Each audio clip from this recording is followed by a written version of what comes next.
पहले उसको परिचय दे बोले। तो पहले हम घाव के बारे में चर्चा करेंगे, हम घाव के बारे में जानेंगे।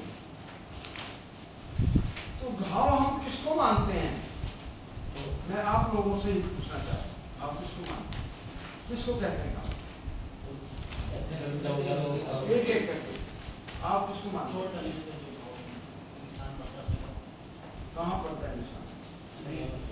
शरीर पे, कहीं पे नाम लो उस जगह का नाम। सर जब चमड़ी छिलते हैं इधर से भी त्वचा का नाम आ गया, इधर से चमड़ी का नाम है, वही स्किन। तो असली इसकी परिभाषा में स्किन का ही रोल है। स्किन के, त्वचा के, इसके साथ एक शब्द और मैं जोड़ रहा हूं, त्वचा एवं मांसपेशियों के, त्वचा एवं मांसपेशियों के कटने, फटने एवं जलने से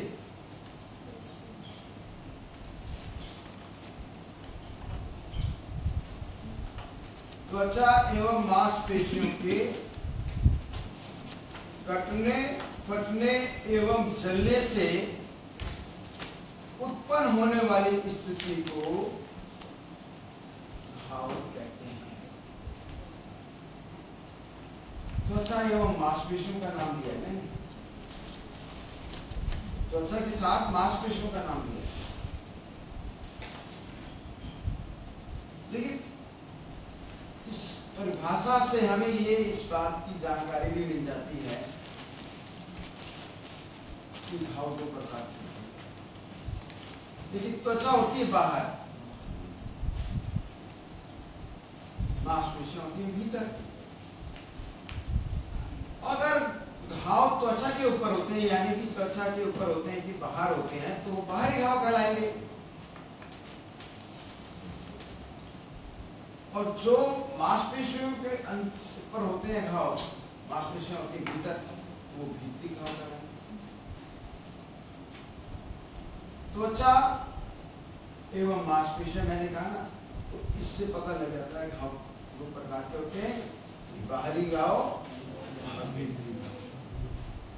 बाहरी घाव तो त्वचा के ऊपर बाहर नजर आ जाते हैं, भीतरी घाव मांसपेशियों के अंदर होते हैं, वो नजर नहीं आते। क्लियर हो गया ना? दो प्रकार के घाव। घाव कितने प्रकार के हुए? इनमें से जो भीतरी घाव है वो ज्यादा खतरनाक है।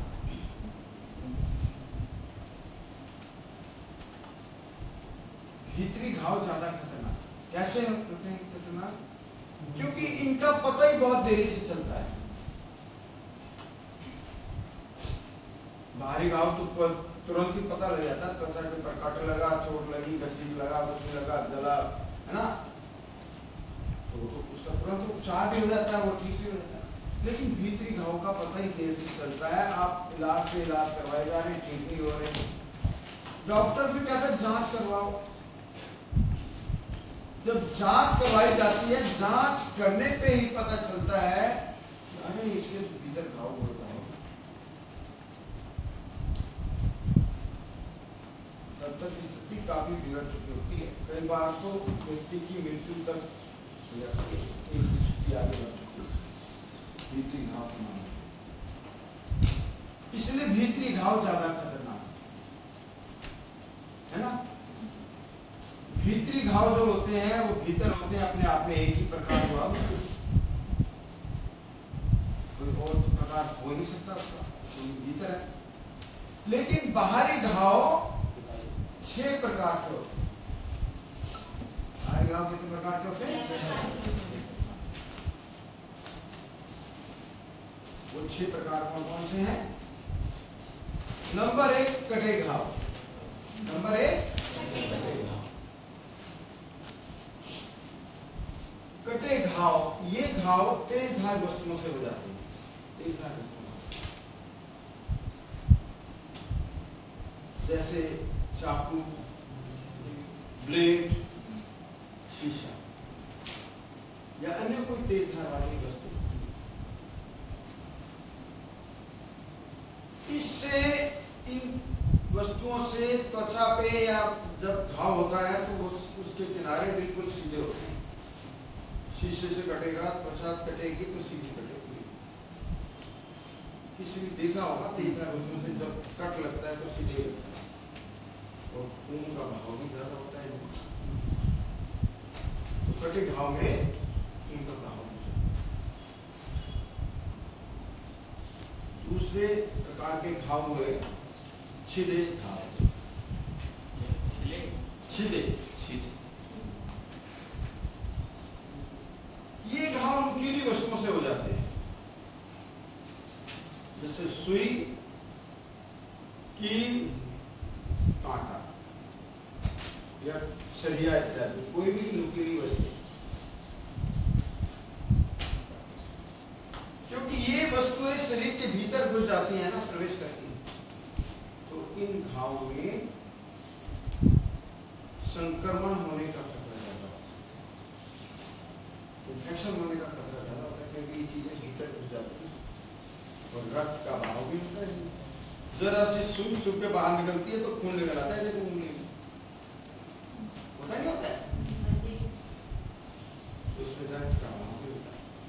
ये दो प्रकार के घाव के। दूसरे प्रकार के घाव, तीसरे प्रकार के घाव होते हैं कुचले घाव।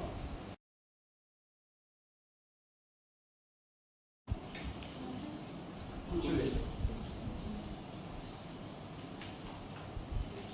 ये घाव त्वचा पर भारी वस्तु की चोट लगने के कारण होते हैं। त्वचा पर भारी वस्तु की चोट लगने के कारण होते हैं।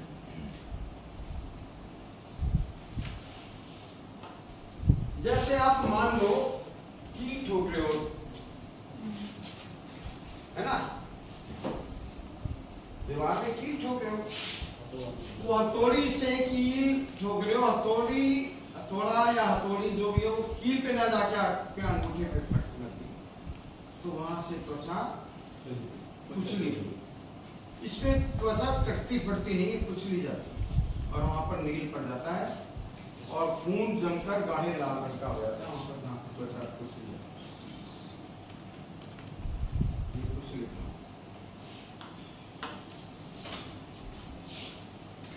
नेक्स्ट जो है वो है चीथड़े घाव। चीथड़े घाव,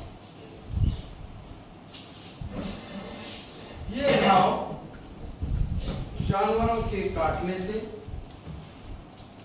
सींग मारने से,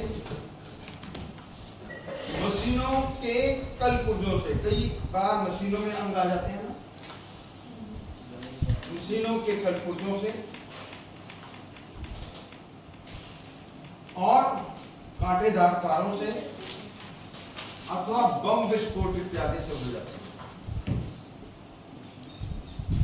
लेकिन बम विस्फोट में अगर जो अंग प्रभावित होता है उसके चिथड़े होते हैं, तो उन ऐसे घाव में रक्त का बहाव ज्यादा नहीं होता। चिथड़े वैसे उड़ जाते हैं, वो चिथड़े उड़ते हैं तो वहां पर रक्त की नसें ब्लॉक हो जाती हैं और वो चिथड़े वैसे बिखर जाते हैं, लेकिन रक्त बाहर नहीं निकलता। सर एक बार और बताएंगे? चिथड़े घाव बम विस्फोट से अगर टुकड़े टुकड़े हुए तो उसमें खून का बहाव नहीं होता, चिथड़े विषम हो जाते हैं। और अगर आप बम विस्फोट के अलावा सपोज करो पार्क में कांटेदार तार होती है और वहां से आप निकल रहे, उस तार से आपका हाथ चल गया, तो आपने देखा है वो उस स्थान पर खून का बहाव ज्यादा तेज नहीं होता है, हालांकि वहां इन घाव के किनारे टेढ़े मेढ़े हो जाते हैं। चिथड़े घाव की श्रेणी में आता है, तो इन घाव में ज्यादा खून का बहाव नहीं होता। अब इसके बाद कितने हो गए? घसीट के रगड़ के।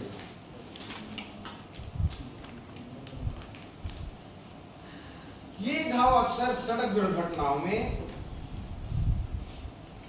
या त्वचा पर किसी भी कारण से रगड़ लगने से होता है, घसीट लगने के कारण।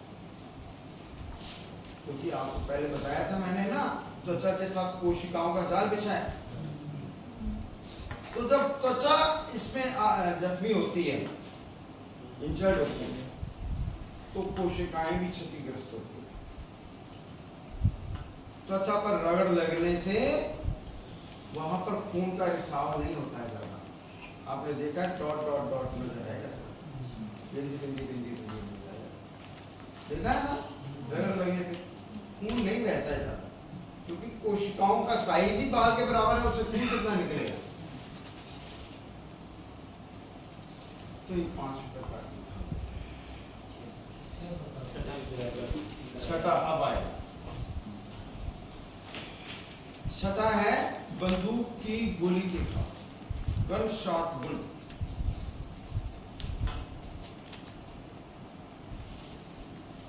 बंदूक की गोली लगने से 2 प्रकार के घाव होते हैं। बंदूक की गोली लगने से 2 प्रकार के घाव होते हैं। एक तो गोली जहां से घुसती है वहां छेद करती हुई घुसती है, तो वो छिदे घाव। और जहां से निकलती है वहां वो चिथड़े उड़ाती हुई निकलती है, तो वहां चिथड़े घाव। तो 2 प्रकार के घाव होते हैं बंदूक की गोली से। कौन कौन से? सीधे घाव और चिथड़े घाव। क्योंकि गोली भीतर से प्रवेश करती हुई जाती है और भीतरी अंगों को नुकसान पहुंचाती हुई जाती है, और रक्तस्राव भी हो जाता है, खून का बहाव भी होता है, जो कि मृत्यु का कारण है। तो ये 6 प्रकार के घाव होते हैं। कितने प्रकार के घाव हुए? 6।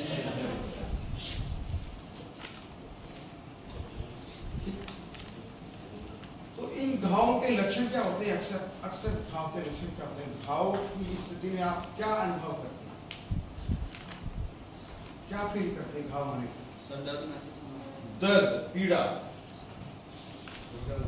सूजन होना, जलन होना और संक्रमण होना, ब्लीडिंग होना, रक्तस्राव होना, बेहोशी होना, मृत्यु होना।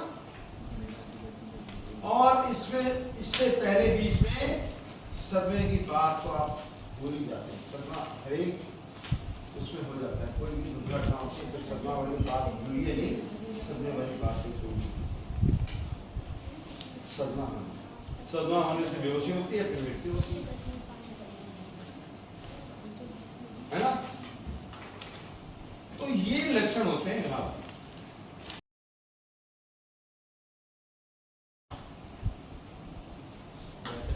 अगर आपको या आपके आसपास कहीं ऐसी दुर्घटना हो जाती है जिसमें घाव हो जाता है, तो आप कैसे उसमें उपचार करें? कैसे देंगे भाई उपचार?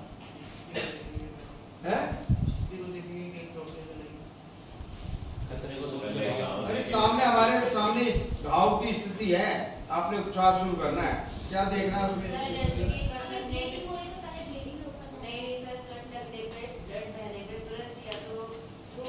ब्लीडिंग को रोकेंगे, है ना। वो कैसे रोकेंगे अभी मैं बता। अच्छा, और क्या करेंगे? सबसे पहले ब्लीडिंग रोकेंगे, और क्या करेंगे?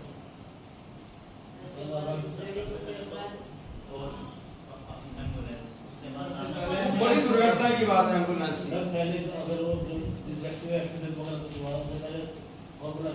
सांत्वना, सदमे का उपचार, वेरी गुड। और उसके बाद देखेंगे कि बात छोड़ तो देख लिया आपने, आपने उपचार शुरू करना है। क्या करोगे उपचार? कैसे करोगे?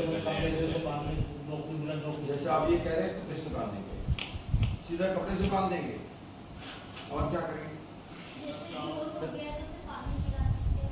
बेहोशी की स्थिति में कभी भी कोई लिक्विड पदार्थ नहीं देना। जाओ, दिमाग से निकाल दो, कभी मत देना। अरे 96 और बताइए रोड पे कहाँ से पानी लाओगे? ये बात, देखिए ये बात नहीं होती कहाँ से लाओगे।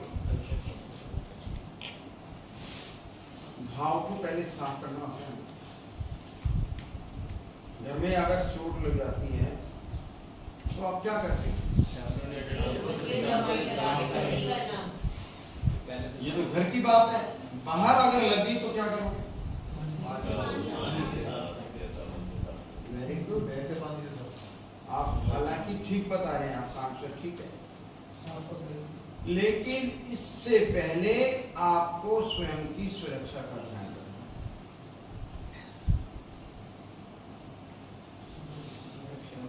अगर बाहर कहीं उपचार कर रहे हैं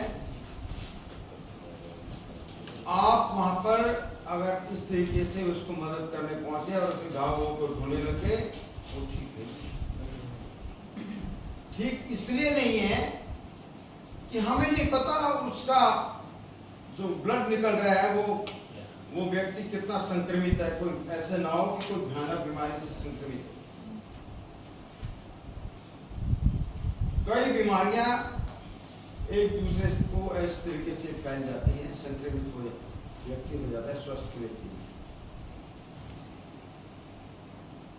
और देखिए हमारे हाथ और हाथों की उंगलियां दैनिक जीवन में काम करते हुए कहीं ना कहीं छोटा मोटा कट तो लग ही जाता है, लगता है ना उंगलियों में। कई बार पता लग जाता है, कई बार नहीं पता लगता, कई बार पता भी लग जाता है, हम नजरअंदाज करते हैं। छोटा मोटा कट हाथों में, हाथों की उंगलियों में लगा, हाथ से त्वचा नहीं। अगर उसी स्थिति से आपने उस घाव को छू लिया और वो व्यक्ति है संक्रमित, तो उसका ब्लड आपके ब्लड के संपर्क में आता है। तो इतनी घातक बीमारियां हैं जैसे एड्स है, तो उसमें अगर किसी स्वस्थ व्यक्ति का रक्त किसी संक्रमित व्यक्ति के रक्त के संपर्क में आ गया तो वो व्यक्ति भी संक्रमित हो जाएगा, जानलेवा बीमारी है। तो ऐसी स्थिति में क्या करेंगे? स्वयं की सुरक्षा के लिए ग्लव्स पहनने पड़े। ग्लव्स ना मिले पॉलिथीन पहन लो, मास्क पहन लो, और उसका उपचार करते ही अपने हाथों को तुरंत साफ पानी, साबुन, जो भी वस्तु मिले धो लो, सैनिटाइज। तो सबसे पहले स्वयं की सुरक्षा का ध्यान रखते हुए हम घाव का उपचार करेंगे। लेकिन यही वाला जो नियम है हम इसी को नजरअंदाज करते हैं। कई बार अनजाने में हो जाती है ये गलती, कई बार मजबूरी में हो जाती है ऐसी गलती। सब साधन उपलब्ध होते हुए भी आप यूज नहीं कर पाते।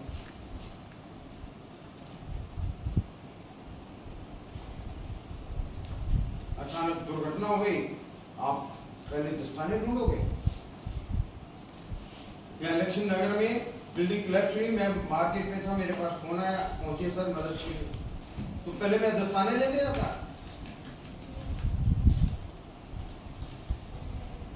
है ना, ऐसे पहुंच, ऐसी कैजुअलिटी को निकाला, उठाया, सारा लहू लग गया।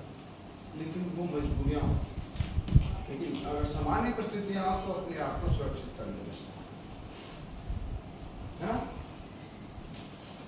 और फिर घाव को जो भी साधन उपलब्ध हो, जो भी सामग्री उपलब्ध हो, जरूरी नहीं वहां हर जगह डिटोल, सैलॉन या एंटीसेप्टिक लोशन वगैरह आपके पास है। जो भी साधन उपलब्ध है, पानी से वॉश कर लो, पानी नहीं है तो बॉटल से वॉश कर लो, उसको साफ कर लो, उस घाव कपड़े से साफ कर लो।